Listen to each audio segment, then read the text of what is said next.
দেশের জন্য ত্যাগ ও অবদানের কাছে ধরুন প্রদান করুন।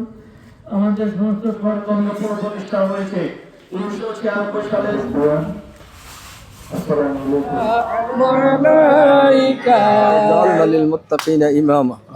কখনো আশা হবে না আল্লাহ চির বিদায় নিয়ে কালমাইতে বলা ইলাহা ইল্লাল্লাহ মুহাম্মাদুর রাসূলুল্লাহ। আজকে আমরা আমাদের নেত্রীর জন্য আমরা দোয়া করব যাতে আল্লাহ পাক ওনার জীবনের সমস্ত জানা অজানা যত গুনাহ উনি করেছেন আল্লাহ পাক ওনার জীবনের সমস্ত গুনাহগুলোকে ক্ষমা করে দিবেন এবং ওনাকে জান্নাতুল ফেরদৌস দান করবেন। এটা আমরা সকলে দোয়া করব।